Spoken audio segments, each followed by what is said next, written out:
Vamos lá, galera, vamos fazer essa questão muito legal. O crescimento de um organismo unicelular pode significar apenas o aumento do número de células. Como ocorre com as bactérias. O crescimento de um organismo multicelular, no entanto, pode significar o aumento do número de células, hiperplasia, e no tamanho ou no volume celular, hipertrofia. Nos seres humanos, o crescimento celular envolve também a participação de vários hormônios e fatores de crescimento que fazem aumentar a massa corporal. Considerando os processos de divisão celular, vamos lá. Vê, galera, existem figuras que elas são totalmente básicas para vocês desenvolverem e interpretarem. Então, por exemplo, eu vou até para o outro lado do quadro. A figura número 3 e a figura número 4. Na número 3, os cromossomos estão alinhados na placa equatorial. Isso aí é uma metáfase. Metáfase. E detalhe, como os cromossomos estão sozinhos, como assim? Não tem outro do lado dele, tá vendo? Então você vai considerar isso aqui uma mitose. Ou uma meiose 2. Mas assim, a meiose 2 só em casos que realmente a questão fale sobre isso. Porque no texto ele fala sobre o crescimento. E crescimento é uma divisão mitótica. Quando ele fala aqui, ó, galera, significa o aumento do número de células por hiperplasia, isso aqui é uma divisão equacional. E toda divisão equacional ela vem por mitose, certo? Então tem que se ligar nisso aí.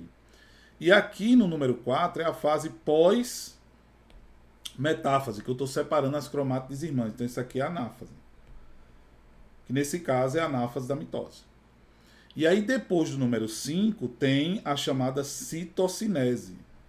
Citocinese. Que pela figura nós teríamos aqui um anel de divisão aqui no meio, ó, que estaria forçando a célula a se dividir. Ela meio que está fazendo uma força de fora para dentro. Nós chamamos de citocinese centrípeta, que é um tipo de citocinese que ocorre em células animais. A vegetal é centrífuga.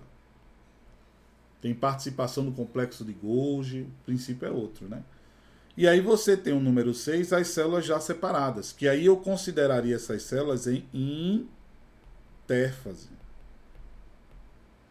E aí, o que é legal? Essas células em intérfase entrariam na prófase. Aqui eu teria mais ou menos a prometáfase. E eu teria a metáfase. Certo? Então a gente poderia pensar dessa forma, nesse princípio desse formato.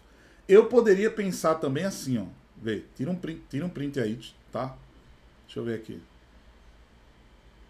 Cadê aqui? Tela toda. Pronto, tira um print aí. Deixa eu só enquadrar legal. Pronto, tira um print, certo? Porque tu pode pensar assim também, ó. Tu poderia pensar nessa célula aqui em prófase, poderia, ou até intérfase também, por quê? Prófase não, porque vai ficar igual. Intérfase, continuar na intérfase, por quê?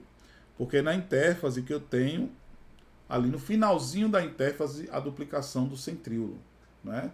E aí você poderia pensar nessa fase aqui como prófase. E aí eu estou vendo a carioteca, ela se desfazendo, né? Essa figura assim, eu acho que fica até mais coerente só por conta disso, ó. Que aqui eu ainda estou vendo a carioteca, e a carioteca está se desfazendo na prófase, né? Então tem esse detalhe. Mas, Jones, e na figura 1 ela não está se desfazendo? A carioteca é porosa, tá? A carioteca é porosa, né? E na prófase eu já tenho a espiralização do cromossomo. É uma figura, então a gente dá margem a certas referências, né? Eu vou deixar assim para ver se ela ajuda a gente a responder, beleza? Vamos lá. Sobre o ciclo celular ilustrado, é correto afirmar que, pensando que esse ciclo celular, galera, ele é uma mitose, beleza? Pensando que neste ciclo celular eu tenho uma mitose, vamos lá. Letra A, ocorrem células somáticas. Células somáticas são células do seu corpo que não são células formadoras de gameta, né? Célula formadora de gameta nós chamamos de célula germinativa. E aí ele diz, é correto afirmar que ocorre em células somáticas, beleza, mitose, sim.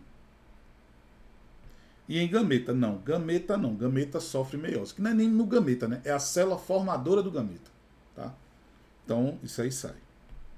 Envolve a duplicação de parte do genoma no 4. Vamos lá. A duplicação do DNA não é no 4. Se eu considerar a intérfase 1, é aqui que ocorre a fase S, que é a duplicação do DNA.